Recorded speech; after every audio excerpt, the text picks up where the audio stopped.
Esse material é baseado no caderno de estudos elaborado pelo professor Dr. Marcelo Lessa, idealizador e mentor do projeto Alero Turbo.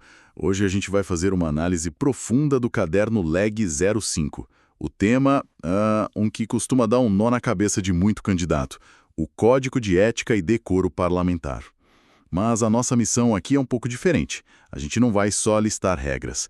A ideia é construir um verdadeiro mapa de sobrevivência para quem vai prestar o concurso da Assembleia Legislativa de Rondônia. Vamos olhar as regras, claro, mas com foco total nas armadilhas, naqueles detalhes que a banca FGV adora usar. Essa ideia do mapa é perfeita, porque a FGV, ela não quer saber se a pessoa decorou o artigo, né?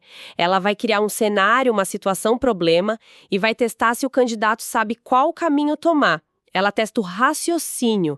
Então, entender a lógica por trás do código de ética, o porquê de cada regra, é isso que vai permitir navegar nesse mapa sem cair em nenhuma pegadinha. É o que garante os pontos da aprovação. Ok, então vamos começar a descompactar isso.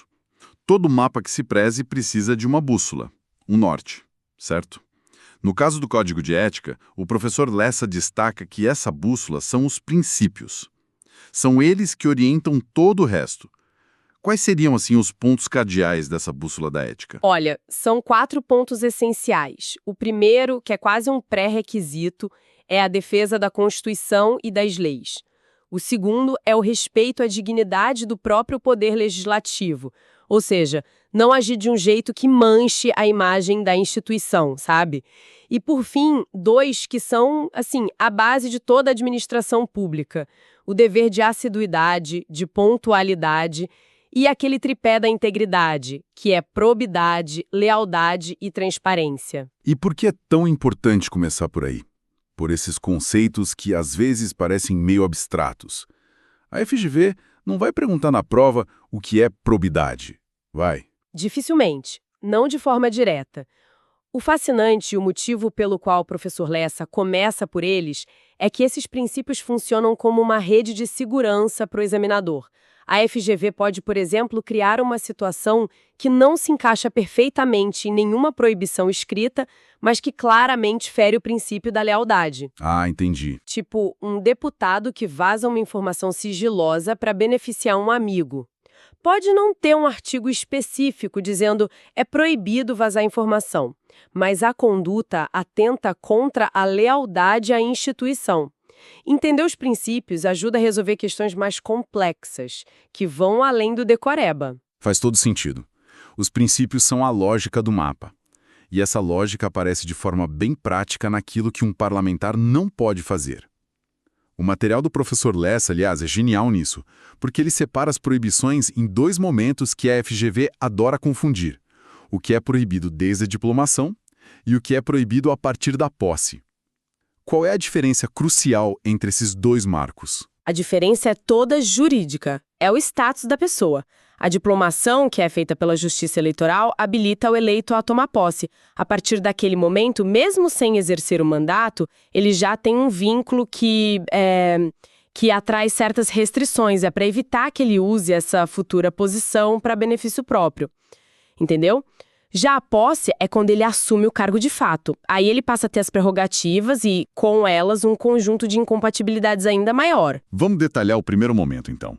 O candidato foi eleito, recebeu o diploma do TRE, o que ele já não pode fazer, mesmo antes de sentar na cadeira de deputado. A primeira grande vedação, já valendo com o diploma na mão, é firmar ou manter contrato com pessoas jurídicas de direito público. Isso inclui tudo. Sim, administração direta, autarquias, empresas públicas. A ideia é bem simples: impedir que o futuro deputado use sua influência para conseguir um contrato vantajoso.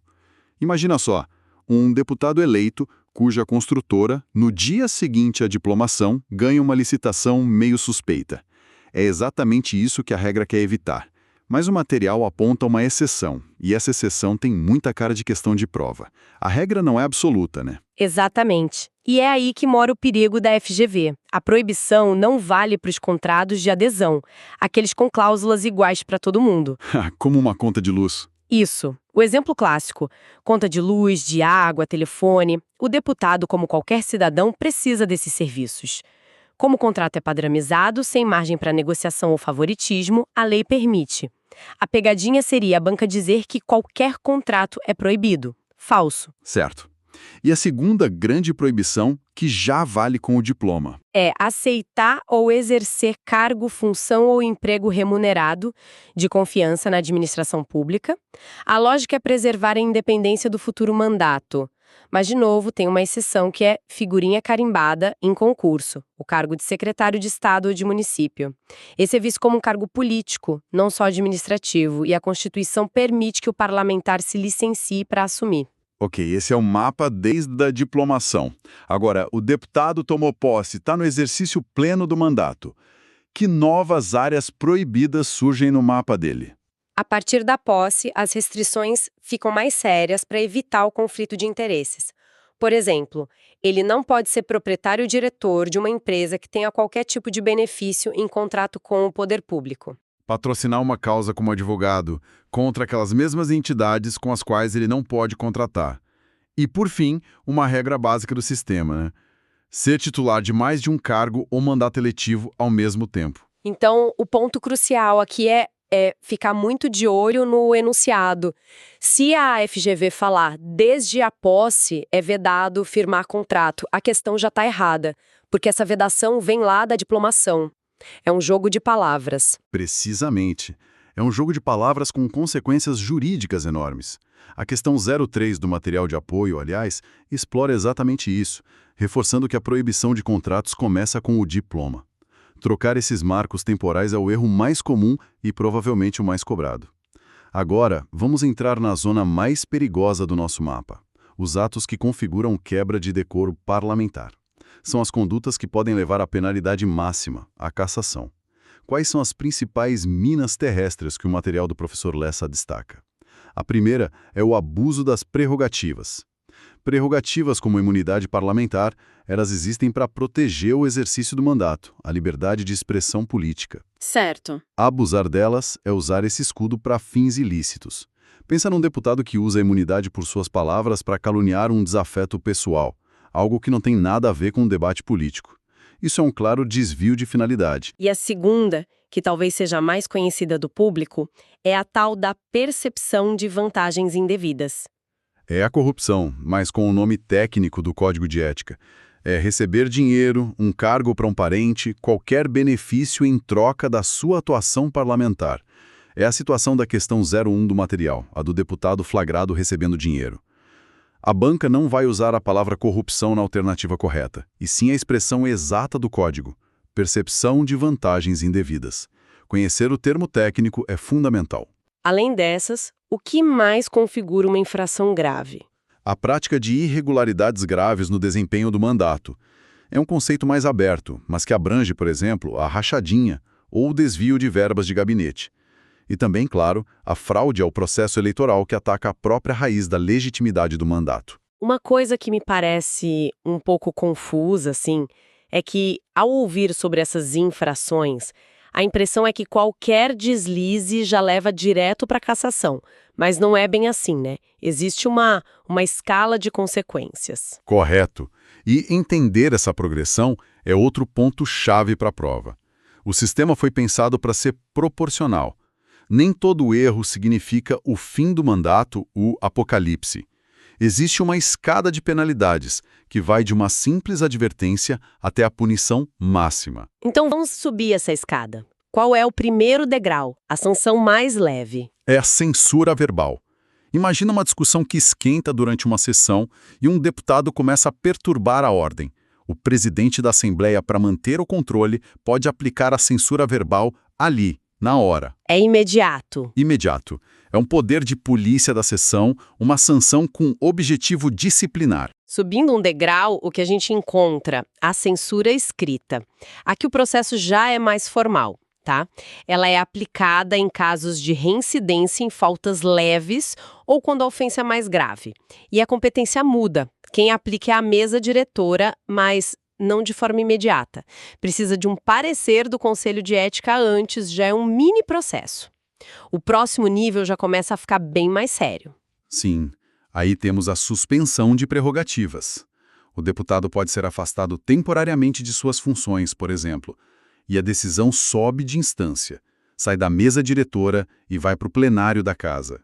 O quórum para aprovar também é qualificado, maioria absoluta dos membros. E no topo da escada, A penalidade máxima. a perda do mandato, reservada para as infrações gravíssimas que a gente viu, como a quebra de decoro. E assim como a suspensão, a decisão é do soberano plenário, também por voto da maioria absoluta dos deputados. E um detalhe crucial, a votação é aberta, nominal. Aquela era do voto secreto para a cassação acabou. A regra agora é a transparência total. Espera um pouco, isso levanta uma questão que parece contraditória e que a FGV com certeza exploraria. Afinal, quem caça o mandato? A mesa diretora pode? Ou é só o plenário? Como funciona essa divisão na prática? Ótima pergunta, é o cerne da confusão. O plenário é o único que pode julgar e decidir pela cassação em casos de quebra de decoro, que envolve uma análise subjetiva, sabe? A mesa diretora, por sua vez, ela apenas declara a perda do mandato em situações objetivas, que não precisam de julgamento de mérito. Como assim objetivas? Por exemplo, se um deputado faltar a mais de 1/3 das sessões sem justificativa, é um fato matemático, não tem o que discutir. A mesa apenas constata o fato e declara o cargo vago. Ou se o deputado perde os direitos políticos por uma condenação criminal definitiva. A mesa não julga o crime, só formaliza a consequência. E o Conselho de Ética? Onde ele entra nesse fluxo todo? Ele é o juiz do processo? Não, e essa é outra pegadinha clássica. O Conselho de Ética não é o juiz. Ele é o instrutor, o investigador do caso. Ele apura os fatos, ouve as partes, produz as provas e, no final, emite um parecer recomendando o arquivamento ou uma penalidade. Mas esse parecer... Ele não vincula o plenário. Os deputados no plenário são livres para concordar ou discordar do relatório do Conselho. A decisão final, a soberana, é sempre do plenário. Tudo bem, a estrutura de poder ficou bem mais clara agora. Vamos consolidar esse conhecimento com alguns cenários clássicos. Uma revisão rápida dos pontos de ouro. Primeiro, um político, ao ver que um processo por quebra de decoro foi aberto contra si, tenta aquela manobra de renunciar ao mandato para escapar.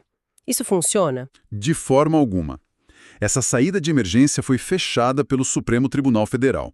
A súmula vinculante 46 é claríssimo. A renúncia depois que o processo já foi instaurado não impede julgamento de continuar. E isso tem uma consequência prática devastadora para o político. Se o processo continua e resulta na cassação, mesmo de um mandato já renunciado, ele fica inelegível por 8 anos, pela lei da ficha limpa. A renúncia, nesse caso, é inútil. Próximo cenário. A famosa imunidade material, que protege o deputado por suas palavras e votos. Ela é um cheque em branco? Ele pode dizer o que quiser, onde quiser, sem nenhuma consequência? Não. O entendimento do STF é que a imunidade não é um salvo-conduto absoluto. Dentro do parlamento, no calor do debate, ela é praticamente intocável. Mas fora da Assembleia, a história é outra. A proteção só vale se houver uma conexão clara entre o que foi dito e o exercício do mandato. Uma ofensa pessoal numa briga de trânsito, por exemplo, isso não está coberto pela imunidade, de jeito nenhum. Faz sentido. Terceira situação. A questão das faltas. Qual é o número mágico de ausências que colocam o mandato em risco? O parlamentar não pode faltar, sem uma justificativa aceita pela mesa, a 1/3, ou seja, 13, das sessões ordinárias de cada sessão legislativa. E se ele ultrapassar esse limite? Se ultrapassar, como a gente falou, a perda do mandato é objetiva, não tem discussão de mérito. A mesa diretora garante o direito de defesa sobre a contagem e, se confirmada a infração, ela declara a vacância do cargo. Quem tem a legitimidade para, digamos, acender o estopim e iniciar uma representação contra um deputado no Conselho de Ética? O processo é bem democrático nesse ponto. A representação pode ser iniciada por qualquer cidadão, por qualquer partido político com representação no Congresso, na Assembleia ou na Câmara, ou pela própria mesa diretora da Casa. Isso mostra a importância da vigilância, tanto interna quanto da sociedade. E para fechar nossa revisão, um tema sempre delicado: nepotismo. Um deputado pode nomear o cônjuge, o filho, um primo para trabalhar no gabinete? Absolutamente não. A súmula vinculante número 13 do STF proíbe o nepotismo em toda a administração pública. Isso inclui, sim, os gabinetes parlamentares. Nomear parente até o 3º grau para cargo de confiança é uma violação direta aos princípios de moralidade e impessoalidade. Então, ao juntar todas as peças do quebra-cabeça, o que esse nosso mapa nos mostra é que o código de ética não é só uma lista de pode e não pode. É um sistema integrado, né? Como a bússola, que são os princípios, um terreno com proibições bem demarcadas e um processo claro para lidar com quem sai da rota. Exatamente. E para quem está estudando, a melhor forma de fixar esse mapa mental é transformá-lo em algo visual. Eu sugiro uma técnica simples, mas muito poderosa. Crie uma tabela de 4 colunas. Uma tabela. Isso. Na primeira, a conduta grave. Por exemplo, receber vantagem indevida. Na segunda, a penalidade, perda de mandato. Na terceira, o órgão decisor, que nesse caso é o plenário. E na quarta, o quórum, maioria absoluta.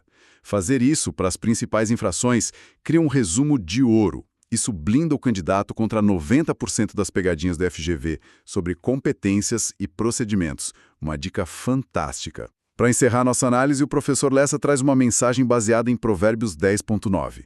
O que anda em integridade anda seguro, mas o que perverte os seus caminhos será conhecido. Ele complementa dizendo que a ética não é apenas uma regra para não ser punido, é a armadura de quem serve ao público. E essa exigência se estende aos servidores. Andar em integridade é a única forma de dormir tranquilo e construir um legado de honra. E essa reflexão nos deixa com um pensamento final, que vai além do concurso, mas que dá sentido a todo este estudo, né? Fica a questão: como a vigilância e a participação ativa da sociedade na fiscalização desses códigos não servem apenas para punir desvios, mas, fundamentalmente, para fortalecer a própria legitimidade das nossas instituições democráticas. Essa análise foi baseada no caderno de estudos do projeto Alero Turbo, de autoria do professor Dr. Marcelo Lessa. Para aprofundar seus estudos e ter acesso a mais materiais estratégicos, inscreva-se no canal e acompanhe o projeto.